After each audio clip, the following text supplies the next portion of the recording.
Okay, so now we're going all the way down from number 10 to 1, and the first religion I'm going to be talking about is Rastafarianism.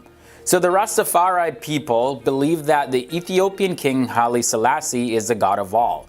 The aim of the Rastafarian religious movement is to restore the fire in African identity, which suffered because of the forces of colonialism. One of the most famous Rastafarians was Bob Marley, who followed the principles of the Rastafarian lifestyle, including ritual use of marijuana, avoiding alcohol, and wearing one's hair in dreadlocks. Next, we have the Agori. So the Agori is a Hindu cult who perform crude cannibalistic rituals in order to achieve the highest level of enlightenment. Followers of this cult carry a kapala, which is a cup made from a skull. They will eat anything from rotten food to animal poop.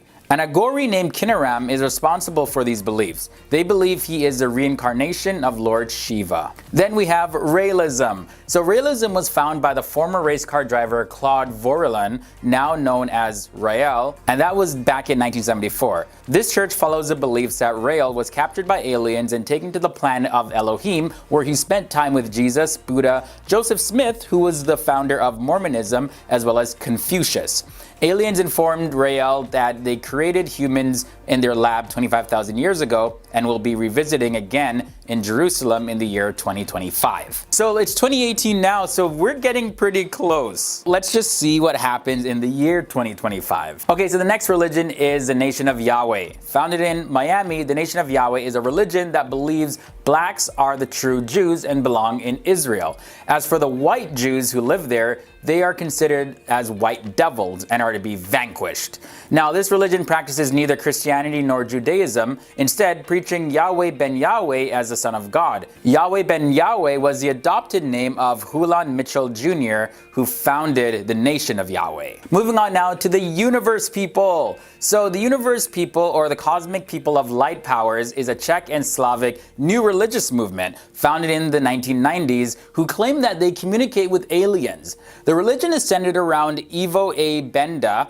and several others. Their belief system is based upon the existence of extraterrestrial civilizations communicating with Benda telepathically. Okay, so we talked about Rastafarianism, but have you ever heard of Pastafarianism?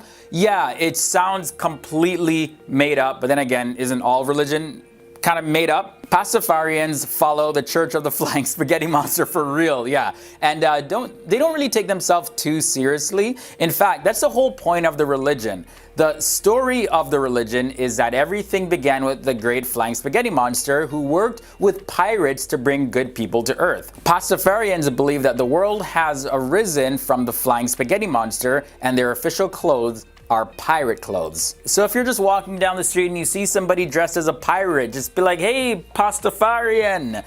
And just hopefully they're part of this religious movement. It's kind of like a spoof religion.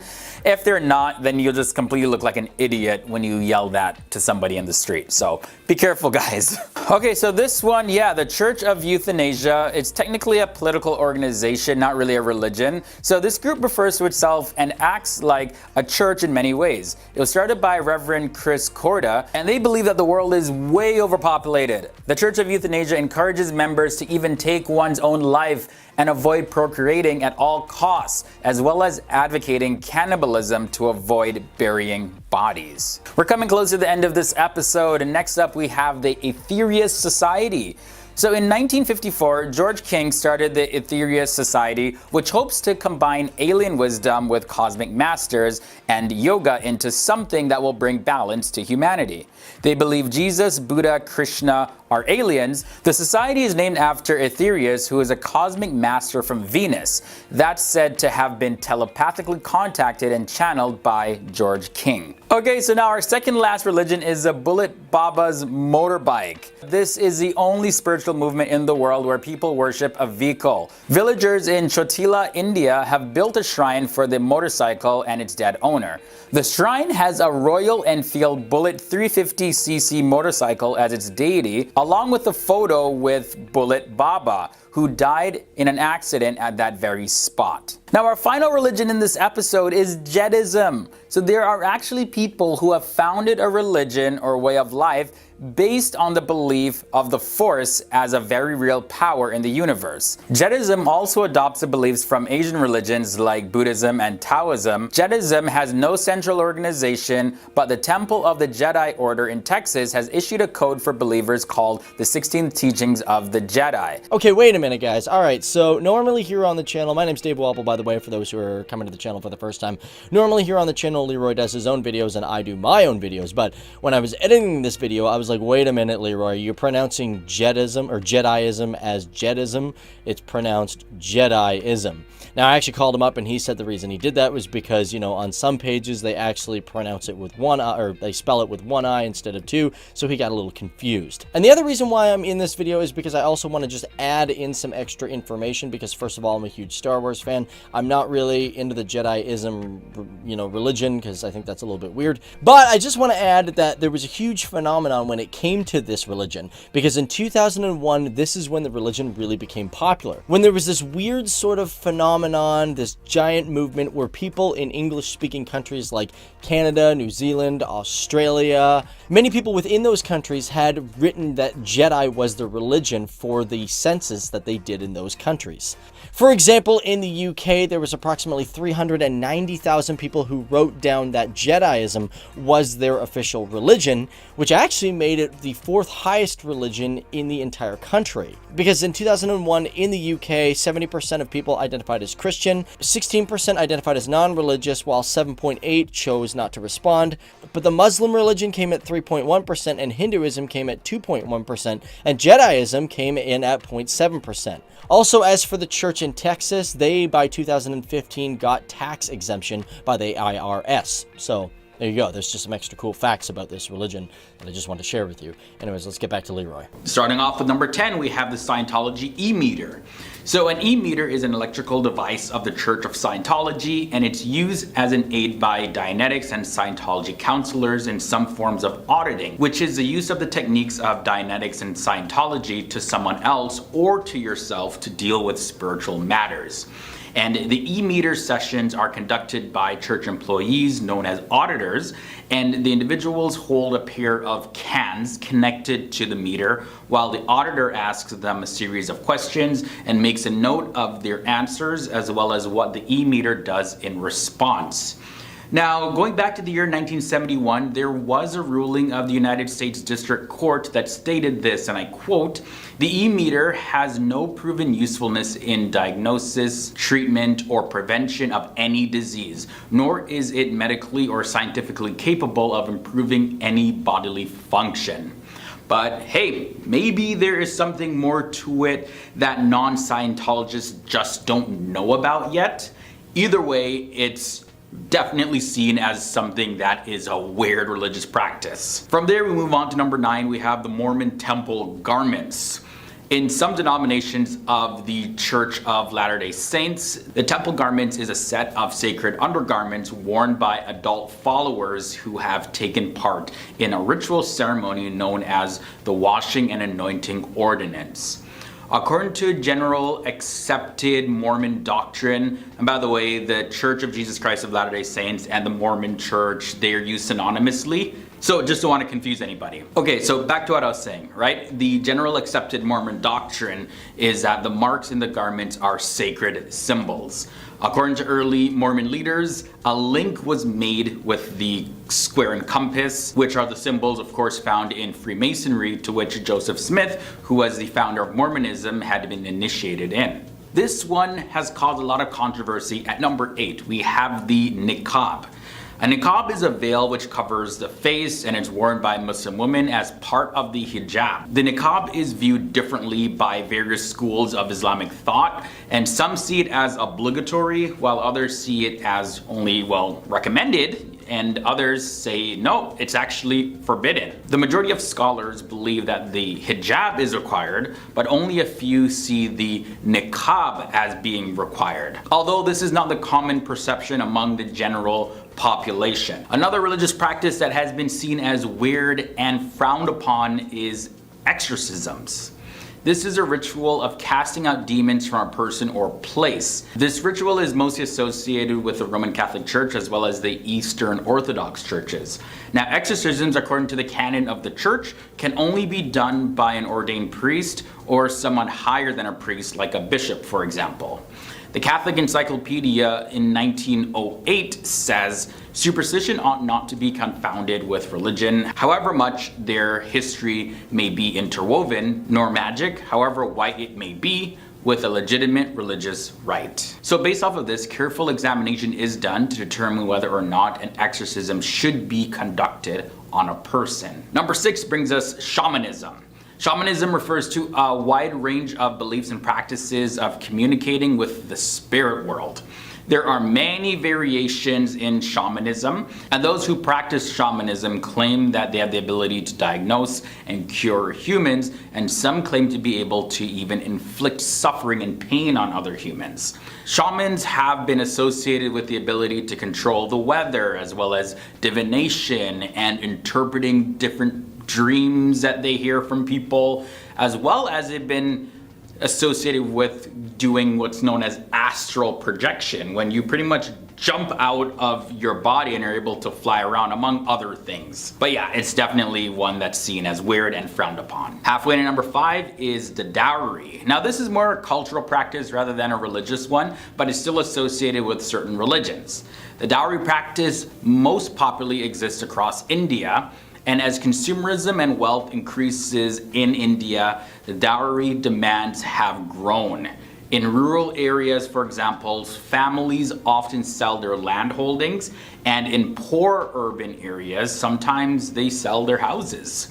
While it gives a financial boost to a woman and her family when they're starting off their marriage, it at the same time also puts the man and his family at a great disadvantage, especially if it's abused, and it's been happening quite often, the abuse of the dowry system. So you can see why a lot of people look at it as weird and frown on it. Digambaras comes up next. Now this is one of the 2 main branches of Jainism. Senior Digambar monks wear no clothes at all, and they do not consider themselves to be naked. They are wearing the environment, according to them. Digambaras, they believe that this practice represents a refusal to give in to the body's demands for comfort and private property. Only extreme Digambaras, though, give up their clothes, those that choose to live in isolation and all of that. They only have 2 possessions, a peacock feather broom and a water gourd. Number 3 brings us the Jewish Kapparat. Kapparat is a traditional Jewish religious ritual that takes place around the time of the high holidays. Now it is performed by holding a live chicken by the shoulders and moving around one's head 3 times. And this is to symbolically transfer one's sins to the chicken. Okay? So the chicken is then slaughtered and donated to the poor to be cooked and eaten.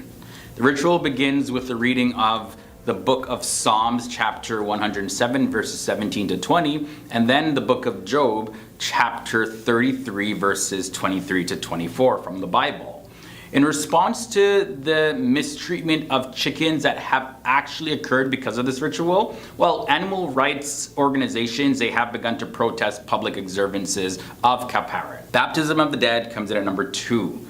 This is a religious practice of baptizing a living person on behalf of an individual who has already passed away. The living person is acting as the deceased person's proxy.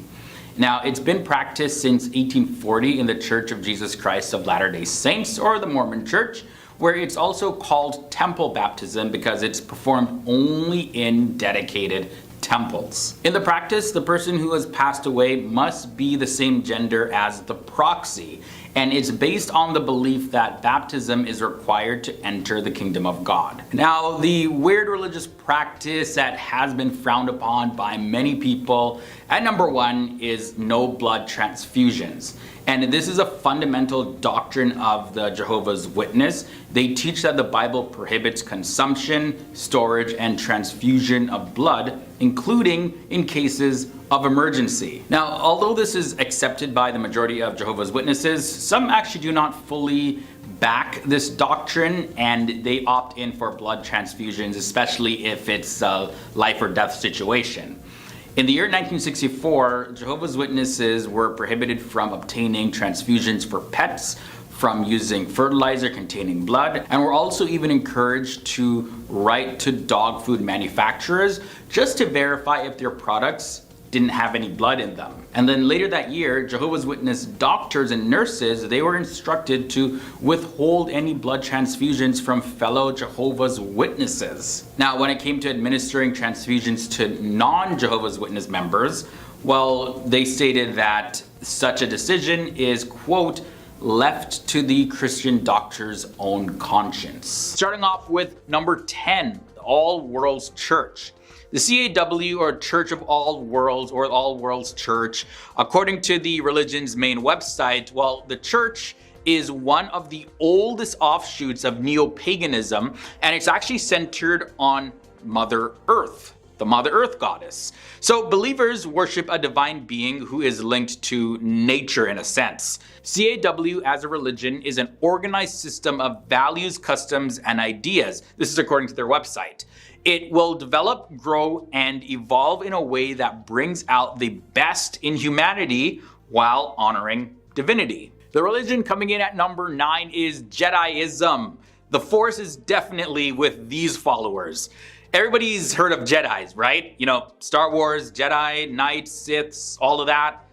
Well, I'm not going to get into all of that, but if you don't know, and if you're missing out on Star Wars, you have no idea what I'm talking about, well, yeah, you're definitely missing out. I can't help you. But either way, for those who do know, did you know that there's actually a religion based on Jediism?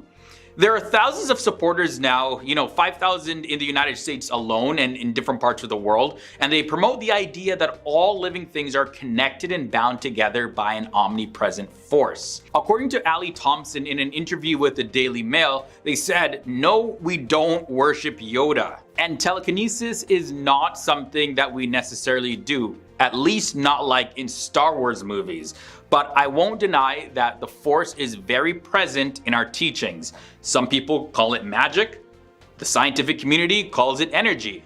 But it's everywhere. You can find it in the Bible. When Moses parted the Red Sea, how did he do that? With energy, with the Force." The religion coming in at number 8 is Mami Wata. Mami Wata, which stands for Mother Water, is a religion that places a strong emphasis on water. According to the Smithsonian, the religion worships the water spirit Mami Wata, who can bring good fortune through the use of water. With a female human upper half and a fish or serpent lower half, Mami Water symbolizes many aspects of life, including good fortune, wealth, as well as healing, but also the threat of destruction. She is sometimes depicted with a snake around her neck, which represents both divinity and the art of divination. She's honored near and in water through communal, transformative musical and dance rituals that transfer history and memories from the African continent. Coming in at number 7, let's look at Candomblé. Candomblé is a religion that is particularly popular in Brazil. It is also practiced in other countries and it has up to 2 million followers. The religion is a mix of traditional Yoruba, Fon, and Bantu beliefs from various different regions in Africa. And over time, it also began to incorporate some aspects of Catholicism in their religion. Candomblé practitioners, they believe that each individual has their own Orisha, which is comparable to a spirit. And these Orishas, they control their destiny and acts as a protector. Candomblé ceremonies incorporate music as well as dance, and worshippers perform various different specialized choreographed dances in order to get possessed by the Orishas. Number 6, you've probably heard of this religion, but maybe not know a lot about it, but Zoroastrianism. Maybe this is your first time hearing about it. But based on the teachings of the Persian-speaking prophet Zoroaster, Zoroastrianism is an Iranian religion and one of the world's oldest organized faiths. Some say it is the first ever organized monotheistic religion on the planet. It has a dualistic cosmology of good and evil within a monotheistic ontology, as well as an eschatology that predicts the ultimate triumph of good over evil. Sounds pretty common. The supreme being in Zoroastrianism is Ahura Mazda, which stands for Lord of Wisdom. And the Lord of Wisdom, Ahura Mazda, is an uncreated deity of wisdom. Coming in at the number 5 spot, we have Raelianism. This movement was founded in the 1970s by Rael, known as Claude Voronihon. Raelianism teaches that about 25,000 years ago, the Elohim arrived to planet Earth and transformed it so that life could develop on it. It states that the Elohim used their advanced technology to establish all life on the planet. Raelians believe that accounts of gods in the various different mythologies and holy books are actually misrepresentations of memories about the Elohim. The religion states that the sacred scriptures of many other religions describe the ongoing activities and actions of the Elohim on planet Earth. For instance, the story of Adam and Eve in the Bible being kicked out of their home in the Garden of Eden is actually interpreted as representing humanity's difficult transition from the Elohim's laboratories to life on Earth, where they had to become self-sufficient. Also, references to Satan in the Bible are interpreted as referring to the chief of a group on the Elohim's planet who actually opposed the genetic experiments on Earth, and they argued that humanity is a threat and needs to be destroyed. All the way in at the number 4 spot is Asatru. Asatru is the worship of the Norse gods. The religion not only involves the worship of gods, but also the worship of giants and ancestors. Now, the term Asatru is a relatively modern term that became popular in the 19th century. The Vikings did not actually have a name for their religion when they encountered Christianity, though. Therefore, they called it the Old Way, or Forn Siddur, as opposed to Christianity, which was the New Way. Next up, let's look at Jainism. Jainism, also known as Jain Dharma, traces its spiritual ideas and history through a succession of 24 Tirthankaras, which are supreme preachers of Dharma, with the first in the current time cycle being Rishabhadeva.